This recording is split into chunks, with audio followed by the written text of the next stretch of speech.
നമസ്കാരം. കേരളത്തിലുടനീളം കാസർഗോഡ് തൊട്ട് കന്യാകുമാരി വരെ നൂറുകണക്കിന് നഴ്സറികളുണ്ട്. അതിൽ കുറച്ച് വ്യത്യസ്തമായ ഒരു നഴ്സറിയാണ് ശ്രീ ഷാജു പാണാടിൻ്റേത്. അദ്ദേഹം ചാലക്കുടിയിലാണ് ഈ നഴ്സറി നടത്തുന്നത്.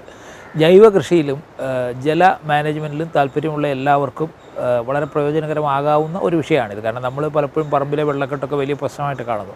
അദ്ദേഹം അതിനെ ഒരു ബിസിനസ്സാക്കി മാറ്റിയെടുത്തിരിക്കുന്നു. അപ്പോൾ അതിൻ്റെ ആ ഒരു കൂടുതൽ അതിൻ്റെ എങ്ങനെയാണെന്നുള്ള നേരിട്ടൊരു കാഴ്ച നിങ്ങൾക്ക് ഒരുക്കി തരികയാണ് ഈ വീഡിയോയുടെ ലക്ഷ്യം. അതോടൊപ്പം തന്നെ അദ്ദേഹത്തിൻ്റെ ചെടികളുടെ പ്രത്യേകതയും അത് അദ്ദേഹം തന്നെ പറയും. ഇതിൽ വേറൊരു പ്രത്യേകതകളുണ്ട്. സാധാരണ ആളുകൾ കൃഷിയിൽ നിന്ന് കൂടുതൽ വരുമാനത്തിനായിട്ട് ബിസിനസ്സിലേക്ക് പോവുകയാണ്. പക്ഷേ അദ്ദേഹം ബിസിനസ്സിൻ്റെ ഒരു ഘട്ടത്തിൽ സ്വയം തൃപ്തനായി അതിൽ നിന്ന് പുറത്തോട്ടേക്ക് വന്ന് കൃഷിയിലേക്ക് മാറുക എന്ന് പറഞ്ഞാൽ അദ്ദേഹത്തിൻ്റെ ജീവിതശൈലി പൂർണ്ണമായിട്ട് മാറിയിരിക്കുന്നു. എയർ കണ്ടീഷൻ കാറിൽ നടന്നിരുന്ന ഒരാൾ കൈറ്റി ഹോണ്ടയിൽ ചെടികൾക്കിടയിലൂടെ സഞ്ചരിക്കുന്നു. അതിൽ വളരെ സന്തുഷ്ടനായിട്ട് അദ്ദേഹം ഇവിടെ ഒരു ചെറിയ മുറിയുണ്ടാക്കി അതിലിരിക്കുന്നു.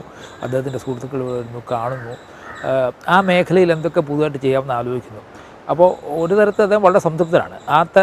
അദ്ദേഹത്തെ ഒന്ന് പരിചയപ്പെടുന്നത് ഒരുപക്ഷെ നിങ്ങളിൽ ഈ മേഖലയിൽ പ്രവർത്തിക്കുന്ന ആളുകൾക്ക് എന്തെങ്കിലും ഒരു തീരുമാനം എടുക്കാനൊക്കെ അർച്ചിക്കുന്ന ആളുകൾക്ക് ചിലപ്പോൾ പ്രയോജനകരമായേക്കാം. ഈ ഷാജു പാണാടന് പറയാനുള്ള കാര്യങ്ങൾ അദ്ദേഹത്തിന് തന്നെ വാക്കുകളിൽ നമുക്ക് കേൾക്കാം. കൃഷിയിൽ നിന്ന് ബിസിനസ്സിലേക്ക് ധാരാളം പേര് വരാറുണ്ട്. തിരിച്ച് ബിസിനസ്സിൽ നിന്ന് കൃഷിയിലേക്ക് പോകുന്നത് വളരെ കുറച്ച് പേരേ ഉള്ളൂ. അപ്പോൾ താങ്കൾ അങ്ങനെ കൃഷിയിൽ നിന്ന് ബിസിനസ്സിൽ നിന്ന് കൃഷിയിലേക്ക് പോയ ഒരാളാണല്ലോ. ഒരു സക്സസ്ഫുൾ ആയിട്ടുള്ള ഒരു ഫാർമസ്യൂട്ടിക്കൽ കമ്പനി അതൊരു വശത്ത് നടക്കുന്നു. അതിന് മാറിയിട്ട് പൂർണ്ണ സമയം പോലെ ഏതാണ്ട് കൃഷിയിലേക്ക് തിരിയുന്നു. എന്താ അങ്ങനെ പെട്ടെന്നൊരു തീരുമാനം എടുത്തതാണോ? അത് സത്യത്തിൽ താങ്കളുടെ ചോദ്യം വളരെ ഇതാണ്. ഞാൻ അതിനൊന്ന് തിരിച്ചിടാം. കാരണം ബിസിനസ്സിൽ നിന്ന് ഫാമിങ്ങിലേക്ക് വന്നതല്ല. ഫാമിങ് എൻ്റെ ഒരു പാഷനായിരുന്നു. ചെറുപ്പം തുടങ്ങിയുള്ള എൻ്റെ ആഗ്രഹമായിരുന്നു. പക്ഷേ ഫാമിംഗ് നടത്തണമെങ്കിൽ റിസോഴ്സസ് വേണ്ടേ? റിസോഴ്സസ് ഉണ്ടായിരുന്നില്ല. അപ്പോൾ നമുക്ക് ആദ്യം ജീവിതം ബിൽഡ് ചെയ്യുക എന്നുള്ളതാണ്. ഫിനാൻഷ്യലി സൗണ്ട് ആവുക, അതാണല്ലോ നമ്മുടെ ആദ്യത്തെ ലക്ഷ്യം. ഓക്കെ, അത്ര വെൽ ടു ഡു, അത്ര ഫിനാൻഷ്യൽ ബാക്ക്ഗ്രൗണ്ടുള്ള ഫാമിലിയിൽ നിന്നല്ല. ഞങ്ങളുടെ റിലേറ്റീവ്സൊക്കെ കുറച്ചും കൂടിയൊക്കെ വലിയ ഫാമിലി ബാക്ക്ഗ്രൗണ്ടെങ്കിലും എൻ്റെ ഫാദറിൻ്റെ സമയത്തോളം അത്രയൊന്നും സാമ്പത്തികമുള്ള ബാക്ക്ഗ്രൗണ്ട് ആയിരുന്നില്ല. അപ്പോൾ എത്രയും പെട്ടെന്നൊരു ജോലി ഫാമിലിനെ സപ്പോർട്ട് ചെയ്യുക എന്നുള്ളത് ആയിരുന്നു അപ്പോഴത്തെ ഒരു ആവശ്യം. അതുകൊണ്ട് തന്നെ ഗ്രാജുവേഷൻ കഴിഞ്ഞ് ഏറ്റവും പെട്ടെന്ന് കിട്ടാവുന്ന ഒരു പ്രൊഫഷൻ എന്നുള്ള രീതിയിൽ മെഡിക്കൽ റെപ്രസെൻറ്റേറ്റീവ് ആയിട്ട് ജോയിൻ ചെയ്ത് അങ്ങനെ ഉണ്ടായത്. സത്യത്തിൽ ഡിഗ്രി കഴിഞ്ഞ് റിസൾട്ട് വരുന്നതിന് മുമ്പ് 20 വയസ്സിൽ മെഡിക്കൽ റെപ്രസെൻറ്റേറ്റീവ് ജോബ് ചെയ്തു. തമിഴ്നാട്ടിലാണ് സ്റ്റാർട്ട് ചെയ്തത്. ആ ഒരു 25 ഇയേഴ്സ് ആ പ്രൊഫഷനിലുണ്ടായിരുന്നു. അതൊരു TTK ഹെൽത്ത് കെയർ എന്ന കമ്പനിയിൽ ഓൾ കേരള മാനേജറായിട്ടാണ് ആ പ്രൊഫഷൻ അവസാനിപ്പിക്കുന്നത്. അതിനുശേഷം ഞങ്ങൾ സ്വന്തമായിട്ടൊരു മാർക്കറ്റിംഗ് കമ്പനി തുടങ്ങി. അത് നന്നായി ഫ്ലറിഷ് ചെയ്തു. അതൊരു പ്രൊഫഷണൽ കമ്പനിയാണ് ഇപ്പം. അപ്പം നമ്മളുടെ മുഴുവൻ സമയം ഇൻവോൾവ്മെൻറ്റ് അതിലേക്ക് ആവശ്യമില്ല. അത്യാവശ്യം സാഹചര്യങ്ങളൊക്കെ ആയ സമയത്ത് നമ്മൾ അടക്കി വെച്ചിരുന്ന പഴയ ആഗ്രഹത്തിന് നമ്മൾ പൊടി തട്ടിയെടുത്തു. അതാണ് സംഭവിച്ചത്. നഴ്സറി എന്നുള്ളൊരു കോൺസെപ്റ്റ് എങ്ങനെയാണ് വന്നത്? നഴ്സറി എന്ന് പറഞ്ഞ കോൺസെപ്റ്റ് ആകസ്മികമായിട്ട് വന്നുപെട്ടത്. സത്യത്തിൽ നഴ്സറി എന്നുള്ള കോൺസെപ്റ്റ് അല്ലായിരുന്നു. ഞങ്ങൾക്ക് ഫാമിലി പ്രോപ്പർട്ടി ആയിട്ട് ഒരു ഏക്കർ സ്ഥലം പാടം ഉണ്ടായിരുന്നു, കൃഷി ചെയ്യുന്ന പാടം ഉണ്ടായിരുന്നു. അതിന് റോഡ് ആക്സസ് ഉണ്ടായിരുന്നില്ല. അപ്പോൾ ഞാനൊരു ഫലവൃക്ഷത്തോട്ടം ഉണ്ടാക്കണം എന്നുള്ള ധാരണയോട് കൂടിയിട്ട് ഫലവൃക്ഷത്തോട്ടത്തേക്കാൾ കൂടുതലായിട്ട് കുളം, മീൻ, ആട്, പശു, കോഴി ഇതിനൊക്കെ വളർത്തണം എന്നുള്ള ആഗ്രഹത്തോട് കൂടിയിട്ട് എൻ്റെ പ്രോപ്പർട്ടിയോട് ചേർന്ന് റോഡ് ആക്സസ് കിട്ടാവുന്ന കുറച്ച് സ്ഥലം വാങ്ങിച്ചു. പിന്നെ അതിൻ്റെ ബാക്കിലും കുറച്ച് സ്ഥലം വാങ്ങിച്ചു. അങ്ങനെ ഇതൊരു പ്ലാന്റിങ്, ഒരു തോട്ടമാക്കി മാറ്റാനായിട്ടാണ് നമ്മളിത് ആഗ്രഹിച്ചത്. പിന്നെ നമ്മൾ എന്താ പറയുക, നമ്മളൊരു ജീവിതം എന്ന് പറഞ്ഞിട്ടുണ്ടെങ്കിൽ എൻജോയ് ചെയ്യാനുള്ളതും കൂടിയാണല്ലോ. അപ്പോൾ നമ്മൾ ഫ്രണ്ട്ഷിപ്പ് കൂട്ടിക്കിട്ട് അതൊക്കെ നമ്മൾ ആസ്വദിക്കുന്ന കൂട്ടത്തിലാണ്. ഒരുപാട് സുഹൃത്തുക്കളുണ്ട്. അപ്പോൾ അവർക്കൊരു മീറ്റിംഗ് പ്ലേസ് എന്നുള്ള രീതിയിൽ ഒരു ചെറിയ ഒരു സെറ്റപ്പ് ഉണ്ടാക്കണമെന്ന് ആഗ്രഹിച്ചു. അത് വെച്ചാണ് തുടങ്ങിയത്. തുടങ്ങിയ സമയത്ത് പല ആളുകളും വന്ന സമയത്താണ് എന്തുകൊണ്ട് ഒരു ഗാർഡൻ, ഫലവൃക്ഷത്തോട്ടത്തിൽ എന്നുള്ള രീതിയിൽ തോട്ടമാണെങ്കിൽ എന്തുകൊണ്ട് അതിൻ്റെ ഒരു നഴ്സറിയും കൂടി ആയിക്കൂടാന്നുള്ളൊരു തോന്നൽ വന്നു. മാത്രമല്ല, ഇതിപ്പം ഡെവലപ്പൊക്കെ ചെയ്ത് അത്യാവശ്യം സ്റ്റാഫൊക്കെ വന്ന സമയത്ത് ഏകദേശം ഒരു മാസം മാന്യമായിട്ടുള്ളൊരു പൈസ ലേബർ വരുന്ന രീതിയിൽ വന്നപ്പോൾ അതിൽ നിന്ന് പെട്ടെന്നൊന്നും റിട്ടേൺസ് കിട്ടുന്ന സംഭവമല്ലല്ലോ. അപ്പോൾ ഇത് മെയിൻറ്റെയിൻ ചെയ്യണ്ടേ. എപ്പോഴും നമുക്ക് നമ്മുടെ ഓൺലി ഇൻകം സോഴ്സിൽ നിന്നെടുത്തിട്ട് സ്പെൻഡ് ചെയ്തുകൊണ്ടിരിക്കാൻ പറ്റില്ല. അപ്പോൾ ഈ ഒരു പ്രോജക്റ്റ് ഇത് തന്നെ വയബിളാവണം. ഇതിൻ്റെ ചിലവിലേക്ക് വേണ്ടതായിട്ടൊരു ഇൻകം ഇവിടുന്ന് ജനറേറ്റ് ചെയ്യാൻ പറ്റണം. അതിനേക്കാൾ കൂടുതലായിട്ട് നമ്മൾ ഉദ്ദേശിക്കുന്നില്ല. അപ്പോൾ സ്റ്റാഫിന് ഇപ്പോൾ 5-6 പേർക്ക് ജോലി കൊടുക്കാൻ പറ്റി. അവരൊക്കെ നല്ല രീതിയിൽ മെയിൻറ്റെയിൻ ചെയ്യാൻ പറ്റണം. കാരണം പയ്യെ ഇതിൻ്റെ ഗ്രോത്ത് വരണം. ആ ആഗ്രഹത്തിൽ മിനിമം അറിവ് വെച്ചിട്ടാണ് ഈ സംഭവം തുടങ്ങിയത്. അതാണ് ഇപ്പോൾ എൽമ ഗാർഡൻസ് ആയിട്ട് മാറിയത്. ഞാൻ രണ്ട് വ്യത്യാസമൊക്കെ ഉണ്ട്. കാരണം ഇപ്പോൾ ഇഷ്ടംപോലെ നഴ്സറികൾ തിരുവനന്തപുരം തൊട്ട് കാസർഗോഡ് വരെ ഉണ്ട്. അപ്പോൾ ഞാൻ താങ്കളെ ഇങ്ങനെ നമുക്കൊന്ന് എൻ്റെ കുറച്ച് ഈ പ്രോഗ്രാം കാണുന്ന ആൾ പരിചയപ്പെടുത്താനുള്ള കാരണം, ഇവിടെ ഈ വാട്ടർ മാനേജ്മെൻറ്റ്, അതായത് വെള്ളം സാധാരണ ഈ പാടത്തിന് അടുക്കുള്ള സ്ഥലമൊക്കെ വാങ്ങിച്ചു കഴിഞ്ഞാൽ ആദ്യം ചെയ്യുന്നത് അവിടെയുള്ള കംപ്ലീറ്റ് വെള്ളം ഒഴുകുന്ന ചാലുകളും മണ്ണിട്ട് നികത്തും. നികത്തിയ ശേഷം ചുറ്റും മതിൽ കിട്ടും. പിന്നെ അതിനകത്തോട്ട് ആരും കയറാതാക്കും, വെള്ളം പുറത്തുനിന്ന് വരാതാക്കും. വെള്ളം കയറുന്ന വലിയൊരു അപകടമായിട്ടാണ് നമ്മൾ കാണുന്നത്. അപ്പോൾ വെള്ളം ഒരിക്കലും നമ്മുടെ പറമ്പിൽ വെള്ളം നിൽക്കരുത്, അല്ലെങ്കിൽ വെള്ളം പറമ്പിൽ കൂടെ പോകരുത് എന്നൊരു ഇതുണ്ട്. പക്ഷേ ഇവിടെ ഇപ്പോൾ ഞാൻ കണ്ടെന്ന് വെച്ചാൽ എല്ലാ ഭാഗത്തും ചാനലുണ്ടാക്കിയിട്ട് ഈ വെള്ളം മുഴുവൻ, ഇവിടെ നാച്ചുറലായിട്ട് വരുന്ന മുഴുവൻ വെള്ളവും താങ്കൾ പലതരത്തിൽ ഉപയോഗിക്കുന്നു. കുറേ വരാൽ കൃഷിക്ക് ഉപയോഗിക്കുന്നു, കുറേ താറാവിനെ വളർത്താൻ ഉപയോഗിക്കുന്നു, ചെടിക്ക് ഉപയോഗിക്കുന്നു. ഇവൻ ഇവിടെ ഒരു പോളി ഹൗസ്, ഒരു ചേംബർ കണ്ട് അതിനകത്ത് വരെ വെള്ളം, നാച്ചുറൽ വെള്ളം വരുന്നുണ്ട്. ഇതെല്ലാം കഴിഞ്ഞിട്ട് കൂടുതൽ വരുന്ന വെള്ളം താഴെ പാടത്തോട് ഒഴുകി തോട്ടിലേക്ക് പോകാനുള്ള സാധനം ഉണ്ടാക്കിയിട്ടുണ്ട്. അപ്പോൾ അങ്ങനെ ഒരു വാട്ടർ മാനേജ്മെന്റ് സിസ്റ്റം വേണം എന്നുള്ളൊരു തോന്നൽ എങ്ങനെ വന്നാണ്? അത് ചെറുപ്പം തന്നെ ഞാൻ പറഞ്ഞല്ലോ, ഞാനിവിടെ ഈ പാടത്തേക്ക് ഏറ്റവും കൂടുതൽ വന്നിട്ടുള്ളത് എൻ്റെ അമ്മയുടെ കൈ പിടിച്ചിട്ടാണ്. അപ്പം അന്ന് അപ്പനും ജ്യേഷ്ഠ സഹോദരന്മാരൊക്കെ മലം കൃഷിയായിട്ട് ബന്ധപ്പെട്ട് മലയിലായിരുന്ന സമയത്ത് വലിയ രീതിയിൽ മറ്റേ 100 കണക്കിന് ഏക്കർ സ്ഥലം പാട്ടത്തിനെടുത്ത് കൊള്ളി കുത്തുന്ന ജോലിയിലായിരുന്നു. എൻ്റെ ഫാദറിൻ്റെ ജ്യേഷ്ഠന്മാർ മുഴുവൻ. ഒരു ഫാദറിൻ്റെ അനിയൻ്റെയാണ് ചാലക്കുടി സുരഭി തിയേറ്റർ എന്ന് പറയുന്നത്. അവരൊക്കെ എന്താ പറയുക, ഈ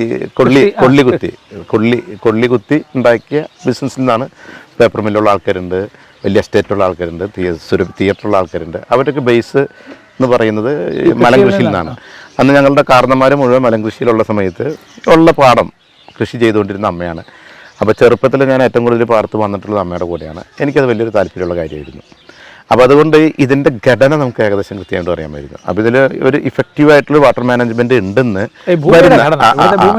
വരുന്ന എല്ലാവരും പറയുന്നുണ്ടെങ്കിൽ എനിക്കത് വലിയൊരു പുതുമയായിട്ട് തോന്നുന്നില്ല. ഞാൻ അത്ര വലിയൊരു എന്താ പറയുക ബുദ്ധിപരമായിട്ടൊരു ഇടപെടൽ നടത്തിയതായിട്ട് എനിക്ക് തോന്നാത്തതിൻ്റെ കാരണം, ചെറുപ്രായം തുടങ്ങി ഈ പറമ്പിൻ്റെ ജലത്തിൻ്റെ ഒഴുക്കിൻ്റെ രീതി എനിക്ക് നന്നായിട്ട് അറിയാൻ പറ്റുന്നു. പക്ഷെ അതിൽ താങ്കൾ പറഞ്ഞതിൽ ഒരു കാര്യം വ്യക്തമാണ്. ഈ പാടത്തിനോട് ചേർന്ന സ്ഥലമായതുകൊണ്ടും, കാരണം ഇത് ഏറ്റവും താഴ്ന്ന പ്രദേശമായതുകൊണ്ടും, ഉയർന്ന പ്രദേശത്തിൽ നിന്നുള്ള പറമ്പിൽ നിന്നുള്ള വെള്ളം മുഴുവനും ഏകദേശം 1.5 കിലോമീറ്റർ റോട്ടിൽ നിന്നുള്ള ചാനലിൽ കൂടെ സൈഡിൽ നിന്ന് വരുന്ന വെള്ളം മുഴുവൻ വന്ന് അടിയുന്ന സ്ഥലമാണ് ഇത്. ആ വെള്ളത്തിൻ്റെ സ്റ്റോറേജ് സ്പേസ് ആയിരുന്നു. അവിടെയാണ് ഇപ്പോൾ എൽമ ഗാർഡൻസ് ഇരിക്കുന്നത്. അപ്പോൾ ഈ വെള്ളത്തിന് സ്വാഭാവികമായിട്ട് ഈ പറമ്പിൽ കൂടെ വന്ന് പോയേ പറ്റൂ. കാരണം പാടത്തിനും ഈ റോഡിനും ഇടയ്ക്കുള്ള ഈ പ്രോപ്പർട്ടി കൂടെയാണ് ഈ വെള്ളം മുഴുവൻ വർഷക്കാലത്ത് പാടത്തേക്ക് പോയിക്കൊണ്ടിരുന്നത്. അത് തടയാനായിട്ട് നിയമപരമായിട്ട് പാടില്ല, അത് ശരിയല്ല. ഓക്കെ, അപ്പോൾ എന്താ പറയുക, വെള്ളത്തിനെ നല്ല രീതിയിൽ ഉപയോഗിച്ച് വൃത്തിയായിട്ട് ഒഴുകാനായിട്ട് നമ്മൾ സമ്മതിച്ചു കഴിഞ്ഞിട്ടുണ്ടെങ്കിൽ അത് ആ പറമ്പിൻ്റെ ഭംഗി കൂട്ടാണ് ചെയ്യുക. അപ്പോൾ അതിൽ വാട്ടർ മാനേജ്മെൻറ്റ് ഈ പറമ്പിൻ്റെ ഈ ഗാർഡൻ്റെ ഒരു പുറത്തുനിന്ന് വരുന്ന ആളുകൾ ഭയങ്കരമായിട്ട് അപ്രീഷിയേറ്റ് ചെയ്യുന്നൊരു സംഭവമാണ്.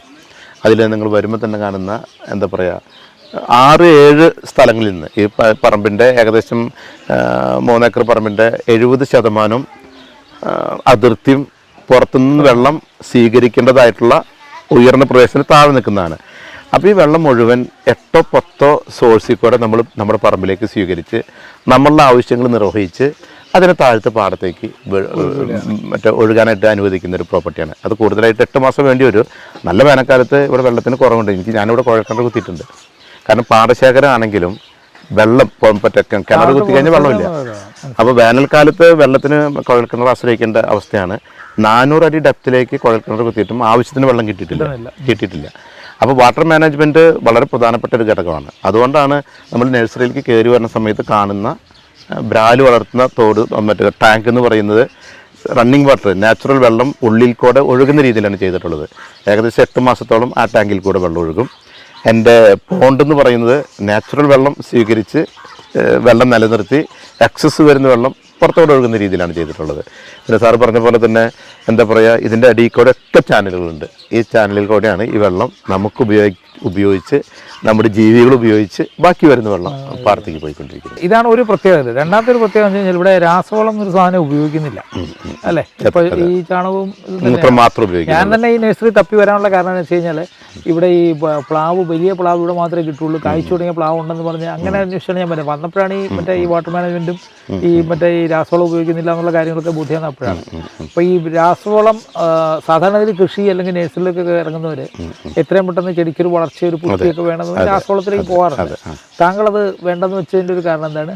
അതിൽ ഞാൻ പറഞ്ഞല്ലോ, കാരണം നമ്മൾ വളരെ കംഫർട്ടബിൾ ആയിട്ടുള്ളൊരു പ്രൊഫഷനിൽ ചെയ്തുകൊണ്ടിരിക്കുന്ന സമയത്ത് ലാഭം മാത്രം നോക്കിയിട്ടല്ല ഇതിൽ വന്നിട്ടുള്ളത്. ഒന്ന് ഇതിനോടൊരു താല്പര്യം, ഒരു ലൈക്ക്നെസ് ഉണ്ടല്ലോ. പിന്നെ എന്ന് പറഞ്ഞാൽ ഒരു പ്ലാന്റിനെ രാസവളം കൊടുത്ത് വളർത്തിയൊരു പ്ലാന്റിനെയും നമ്മൾ ജൈവ വളം കൊടുത്ത് വളർത്തിയൊരു പ്ലാന്റിനെയും നമുക്ക് കണ്ടാൽ തിരിച്ചറിയാം. അതിന് യാതൊരു ബുദ്ധിമുട്ടില്ല. അതാണ് പറയാൻ കാരണം ഞാനിപ്പോൾ പറയുകയാണെങ്കിൽ മാംഗോസ്റ്റിൻ, എൻ്റെ അടുത്ത് മാംഗോസ്റ്റിൻ ഉണ്ട്. നമ്മൾ പറയുന്ന 5, 6, 7 തട്ടെന്നൊക്കെ പറയുന്ന മാംഗോസ്റ്റിൻ ചെടികളിൽ നമ്മൾ രാസവളം ഉപയോഗിക്കുന്ന ചെടികൾക്ക് ബലം കുറവായിരിക്കും, ശക്തി കുറവായിരിക്കും. കാരണം രാസവളം കൊടുക്കുന്ന സമയത്ത് അത് പെട്ടെന്ന് 1, 2 ഷൂട്ട് വന്ന് വലുതാവുകയും ആ ബ്രാഞ്ചസിന് വലിയ ബലമില്ലാത്ത രീതിയിൽ ഒടിഞ്ഞു നുറുങ്ങിയിരിക്കുന്ന ഒരു അവസ്ഥ കാണാം. പക്ഷെ അതിന് പകരം നമ്മൾ എന്താ പറയുക, ജൈവവളം കൊടുക്കുകയാണെങ്കിൽ ഞാനിവിടെ കൊടുക്കുന്നത് ചാണകം, എൻ്റെ വെച്ചൊരു പശുവിൻ്റെ ചാണകം, മുറ പോത്തിൻ്റെ ചാണകം, ആട്ടും കാഷ്ടം, ഇവിടുത്തെ വളർത്തുമുള്ള കോഴികളുടെ കോഴിക്കാഷ്ടം കൂടുതലായിട്ട് ഡൈല്യൂട്ട് ചെയ്തിട്ട് ഗോമൂത്രം, ഇതാണ് കൊടുക്കുന്നത്. പക്ഷേ സാധാരണ നിലയ്ക്ക് ഒരു ചെടിക്ക് വേണ്ടതായിട്ടുള്ള വളർച്ച നമ്മൾ ഈ പറയുന്ന പോലെ എന്താ പറയുക, പെട്ടെന്നുള്ള വളർച്ചയല്ല ഉദ്ദേശിക്കുന്നത്. സ്വാഭാവികമായിട്ടുള്ള വളർച്ചയ്ക്ക് ഈ നമ്മൾ ഈ പറയുന്ന ഇത്തരം വളപ്രയോഗങ്ങൾ ധാരാളം മതി. അത് പലരും വന്നിട്ട് എന്നോട് പറഞ്ഞു, നിങ്ങളുടെ പ്ലാവ് വളരെ സ്ട്രെങ്ത് ഉണ്ട്, നല്ല ശക്തിയുണ്ട്, നല്ല പച്ചപ്പായിട്ടിരിക്കുന്നു സാർ പറഞ്ഞ പോലെ. പക്ഷേ അതിൻ്റെ ഒരു കാരണം എന്ന് പറഞ്ഞ ഇതാണ്. പക്ഷേ നമ്മളൊരു കമേഴ്ഷ്യലായിട്ട് ചെയ്യുന്ന സമയത്ത്, ലാർജ് സ്കെയിലായിട്ട് ഫാമിംഗ് ഒക്കെ ചെയ്യുന്ന ആൾക്കാർക്ക് ഒരു പക്ഷേ അത് സാധിക്കുന്നുണ്ടാവില്ല. കാരണം ഇതൊരു മെയിൻ ബിസിനസ്സായിട്ട് കാണുന്ന ആൾക്കാർക്ക് പ്ലാന്റുകൾ വളരെ പെട്ടെന്ന് വലുതാവണം, വളരെ പെട്ടെന്ന് പൂവിടണം. അങ്ങനെയുള്ള ആൾക്കാർ ചെയ്യുന്നത് നമുക്ക് തെറ്റ് പറയാൻ പറ്റില്ല, അങ്ങനെ ചെയ്യുന്നുണ്ടാവാം. പക്ഷെ ഞാനിതൊരു അത്ര അഗ്രസീവായിട്ട് ഉള്ളൊരു ഫീൽഡല്ലല്ലോ എന്നെ സംബന്ധിച്ചോളം. അപ്പോൾ ഞാൻ സ്വാഭാവികമായിട്ടുള്ള സമയം കൊടുത്താണ് ഇവരെ വളർത്തുന്നത്. അതാണ് എൻ്റെ രീതി. അതുപോലെ തന്നെ ഈ വീപ്പകളിൽ വലിയ ചെടികൾ എന്നുള്ളൊരു കോൺസെപ്റ്റ്, അതായത് ചെറിയ ചെടിയല്ല, ആൾക്ക് വലിയ ചെടി തന്നെ വളർത്തി കൊടുക്കുക. ശരിക്കും പറഞ്ഞാൽ നമ്മളിപ്പോൾ എല്ലാം ഇതിൻ്റെ ഒരു കാലമാണ്, ഒരു ക്യാപ്സ്യൂളിൻ്റെ കാലമാണ്.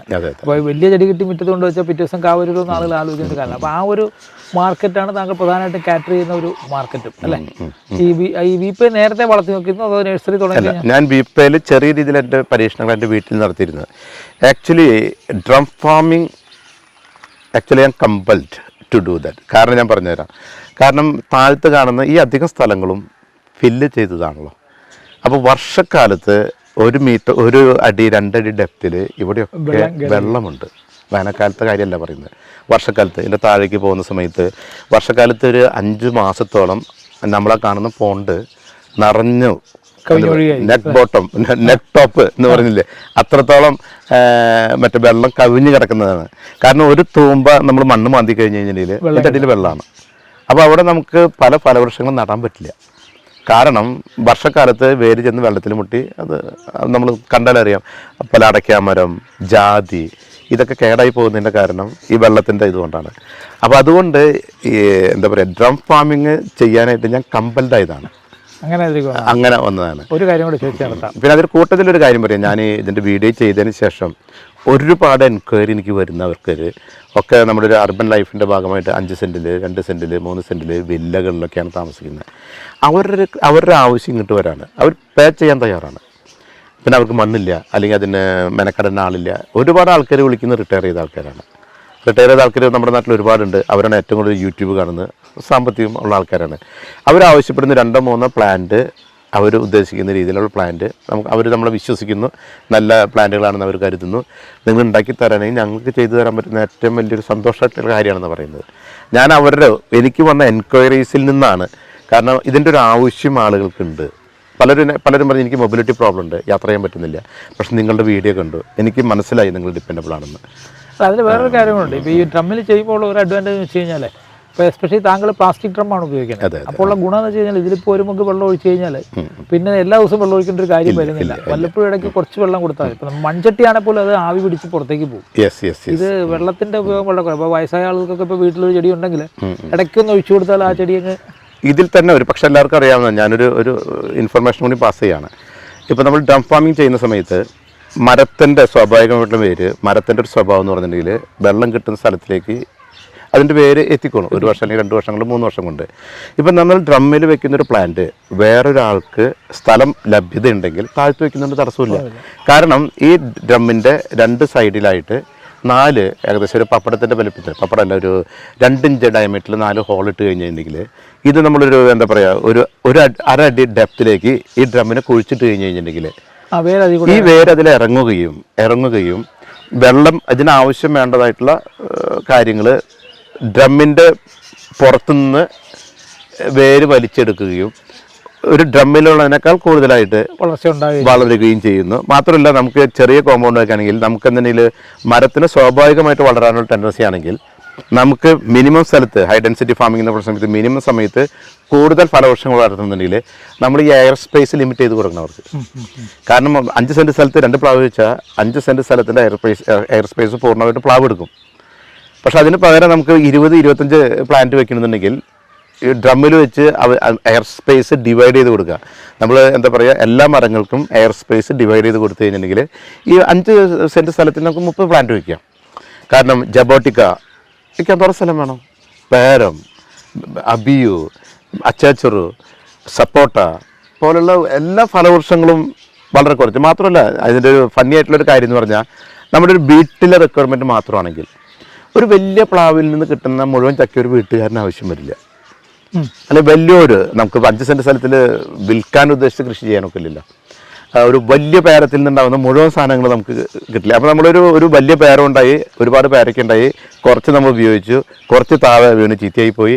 അതിന് പകരം ഒരു പേരത്തിന് ഒരുപാട് വലുതായിട്ട് വളരാൻ വിടാതെ, അല്ലെങ്കിൽ വേറൊരു മരത്തിന് ഒരുപാട് വലുതായിട്ട് വളരാൻ വിടാതെ നമ്മുടെ റിക്വയർമെൻ്റ് അനുസരിച്ചിട്ടുള്ള ഫലം കിട്ടാവുന്ന രീതിയിൽ ആ മരത്തിനെ പ്രൂൺ ചെയ്ത് നിർത്തിയിട്ട് അതിൻ്റെ വളർച്ചനെ ലിമിറ്റ് ചെയ്തിട്ട് നമുക്ക് ആ സ്ഥലങ്ങളിൽ കൂടുതൽ ഫലവൃക്ഷങ്ങൾ നടല്ല.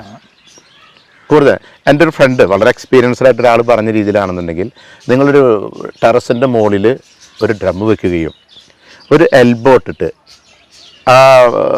ആ ഡ്രമ്മിലേക്ക് കണക്ട് ചെയ്ത് ആ എൽബോനെ ടെറസിൻ്റെ മുകളിൽ നിന്ന് മണ്ണിലേക്ക് കൊണ്ട് വെച്ച് കഴിഞ്ഞാൽ നിങ്ങൾ 5 കൊല്ലം കഴിഞ്ഞ് നോക്കി കഴിഞ്ഞിട്ടുണ്ടെങ്കിൽ ഈ മരത്തിൻ്റെ പേര് ഈ പൈപ്പിൽ കൂടെ താഴെ വന്ന് മണ്ണിൽ നിന്ന് വളം ചെയ്യും. എനിക്ക് അങ്ങനത്തെ ഒരു എക്സ്പീരിയൻസ് ഉണ്ടായിട്ടുണ്ട്. അതായത് ഞാൻ ഈ കാന്താരി മുളക് ഗ്രോ ബാഗിൽ വെച്ചിരുന്നു.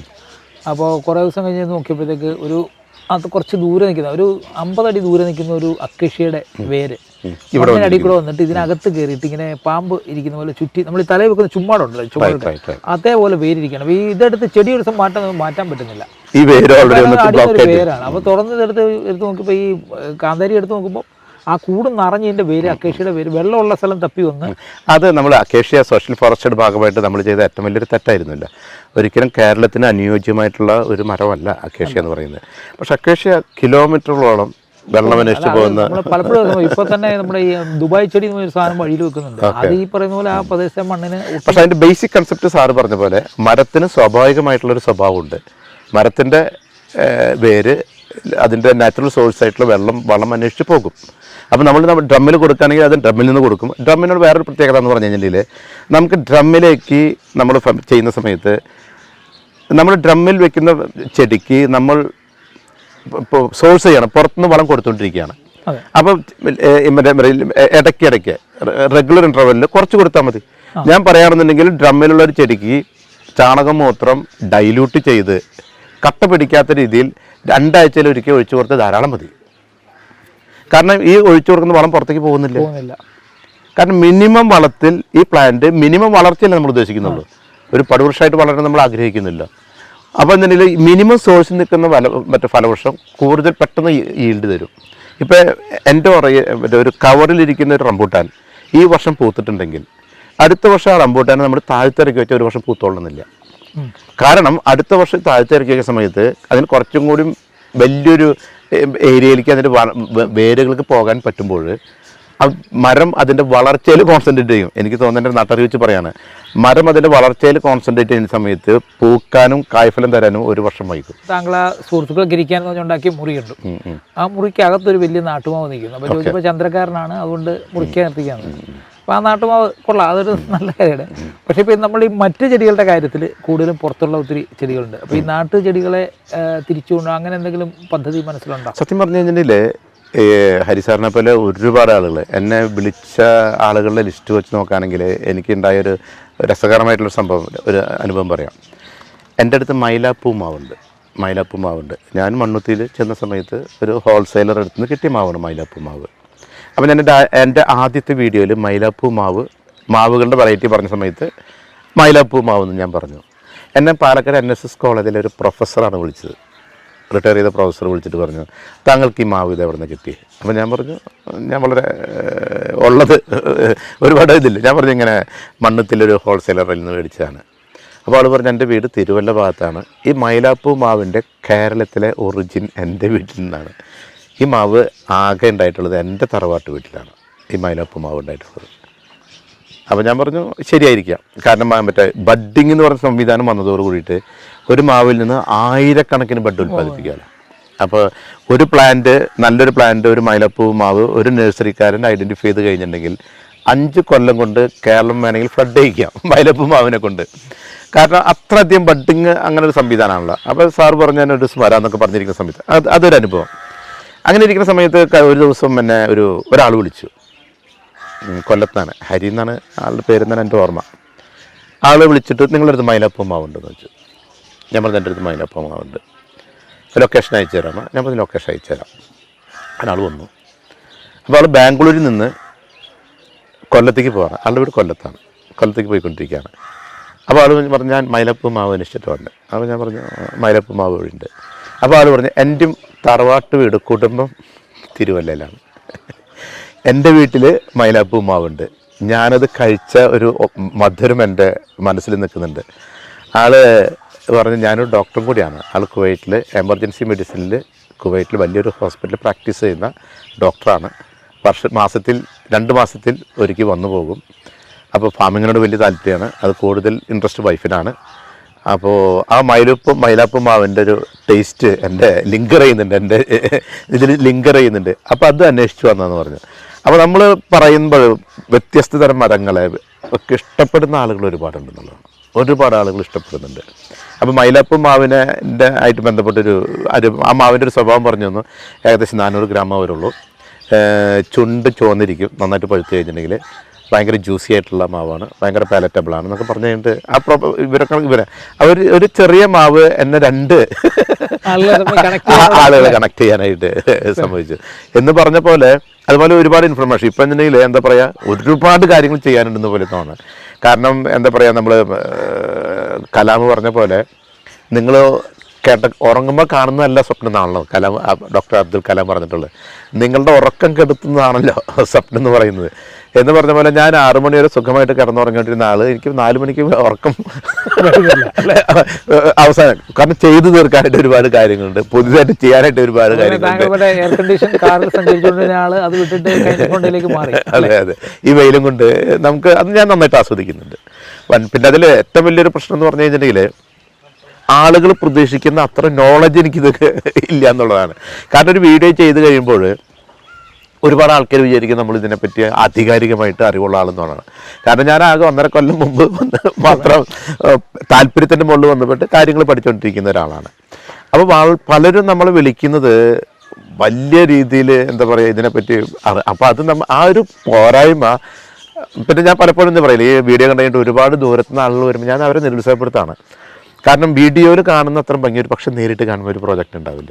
ഒരു ചെറിയ ക്യാമറ ഫ്രെയിമിൻ്റെ ഉള്ളിൽ ഒരു സംഭവം കാണുന്ന പോലെയല്ല നമ്മൾ നേരിട്ട് കാണുമ്പോൾ.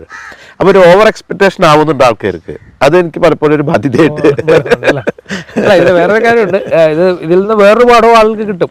അതായത് 1.5 വർഷം കൊണ്ട് നമുക്കൊരു കാര്യത്തിൽ, ഒരു വിഷയത്തിൽ താല്പര്യം ഉണ്ടെങ്കിൽ 1.5 വർഷം കൊണ്ട് അത് എനിക്ക് തോന്നുന്നു. എന്താ പറയുക, അത് എന്നോട് എൻ്റെ ഫ്രണ്ട്സ് പറയുന്ന പോലെയാണ്. നമ്മളൊരു കാര്യം ചിന്തിച്ച് കഴിഞ്ഞ് കഴിഞ്ഞിട്ടുണ്ടെങ്കിൽ, ആഗ്രഹിച്ച് കഴിഞ്ഞിട്ടുണ്ടെങ്കിൽ, ഊണും ഉറക്കമില്ലാണ്ട് അതിന് വേണ്ടി പണിയെടുക്കാമെന്ന് പറയില്ലേ, ഊണുറക്കമില്ലാന്ന്. അപ്പം എൻ്റെ സ്റ്റാഫ് പറയും.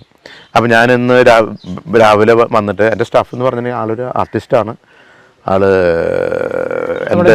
എൻ്റെ ജോയ് അല്ല, വിശ്വനാഥ് എന്ന് പറഞ്ഞിട്ട് ആളൊരു ആർട്ടിസ്റ്റാണ്. ഒരു ഇടതുപക്ഷ ചിന്താഗതിക്കാരന്, പരിഷത്തിൻ്റെ പ്രവർത്തകനായിരുന്നു. ഒരു ട്വിൻ ബ്രദേഴ്സ്. എൻ്റെ ഒരു ഫ്രണ്ട് ഭരതൻ മാഷ്, ആൾ കോളേജിൽ MES കോളേജിൽ കെമിസ്ട്രി HOD റിട്ടയർ ചെയ്തതാണ്. ആളുടെ ട്വിൻ ബ്രദറാണ് എൻ്റെ ഇവിടുത്തെ മാനേജറായിട്ട് വർക്കുന്ന വിശ്വനാഥൻ. അപ്പോൾ ആൾ ഫിനാൻഷ്യലൊക്കെ വളരെ സാമ്പത്തികമുള്ള ആളാണ്. അപ്പോൾ എന്നോടുള്ള താല്പര്യം കൊണ്ടും ഫാമിങ്ങിനോടുള്ള താല്പര്യം കൊണ്ടും ആണ് ആളിപ്പം എൻ്റെ കൂടെ നിൽക്കുന്നത്. അപ്പോൾ ആൾ പലപ്പോഴും പറയാറുണ്ട്, ഞാൻ രാവിലെ 2 വരുന്ന സമയത്ത് പുതിയ ഐഡിയാസ് ആയിട്ട് വരുന്നുണ്ടാവുക, അത് നമുക്ക് അങ്ങനെ ചെയ്യാം. അപ്പോൾ വിശ്വനാഥനോട് ചോദിക്കും, നിനക്ക് ഉറക്കുന്നില്ല? ഈ വിശ്വനാഥൻ നേരത്തെ IRTC-ലുണ്ടായിരുന്നാണോ? ഇല്ല ഇല്ല, ആൾ ഇന്നൊരു പർച്ചേസിന് പോയിരിക്കുകയാണ്. അപ്പോൾ ഞാൻ വിശ്വമാമൻ എന്ന് വിളിക്കുക. ആൾ എന്നോട് ചോദിക്കും, നിനക്ക് ഇന്നലെ ഉറങ്ങിയിട്ടില്ലേ എന്ന് ചോദിക്കും. അപ്പോൾ നമുക്ക് ഇത് തന്നെ ഒരു ചിന്തയാണ്. ഇത് തന്നെ. അപ്പോൾ മാത്രമല്ല ഇതിൻ്റെ ആയിട്ട് ബന്ധപ്പെട്ട് നമ്മൾ ഒരുപാട് നഴ്സറികളിൽ പോയി, ഒരുപാട് സ്ഥലങ്ങളിൽ പോയി. അപ്പോൾ എന്തുമാത്രം ക്രിയേറ്റിവിറ്റിയും ഇന്നോവേഷനും അവിടെ അടുത്ത രീതിയിൽ ചെയ്തു വെച്ചിരിക്കുന്നത്. ഒരുപാട് നട്ടറിവുകൾ, ഒരുപാട് ആളുകൾ വളരെ മനോഹരമായിട്ട് പുതിയ കരിയറിൽ വളരെ സന്തുഷ്ടനാണ്. സംശയമില്ല. കാരണം ഞാനിതൊരു എൻ്റെ ഒരു പ്രൊഫഷനാക്കി മാറ്റാൻ നിൽക്കുകയാണ്. എൻ്റെ ജീവിത രീതി പയ്യെ തനി കർഷകൻ്റെതായിട്ട് രീതിയിലേക്ക് ഞാൻ എൻ്റെ ഒരു ഫ്രണ്ട്സിനോട് പറയാറുണ്ട്, ഒരു കയറ് കെട്ടൽ വേണമെന്ന് പറയാറുണ്ട്. അപ്പോൾ ഞാൻ ഈ ഡ്രീം ഇത് തുടങ്ങിയ സമയത്ത് എനിക്ക് 3 ആവശ്യങ്ങൾ ഉണ്ടായിരുന്നുള്ളൂ. ഒരു കയറ് കെട്ടിൽ ഞാൻ ഈ പഞ്ചാബിലെ എന്താ പറയാ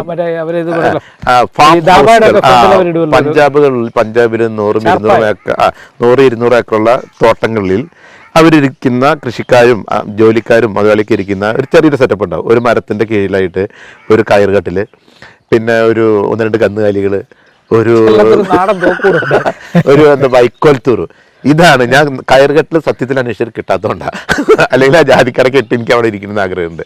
പിന്നെ കന്നുകാലി ഇപ്പോൾ ഓൾറെഡി വെച്ചിട്ട് പശുവും ഇതൊക്കെ ആയിട്ടുണ്ട്. അപ്പോൾ നമ്മൾ പറയുന്ന ഒരു ചൈൽഡിഷ് ആയിട്ടുള്ള ചില താല്പര്യങ്ങൾ നമ്മുടെ ഈ പ്രായത്തിനും പക്വതയിലും ഒരു പക്ഷേ അത്ര ഗൗരവമാണെന്ന് തോന്നാത്ത ഒരു സംഗതി പറയാം. ഈ തമിഴ്നാട്ടിൽ 350 രൂപയ്ക്ക് ഒരു കട്ടിലുണ്ടായിരുന്നു.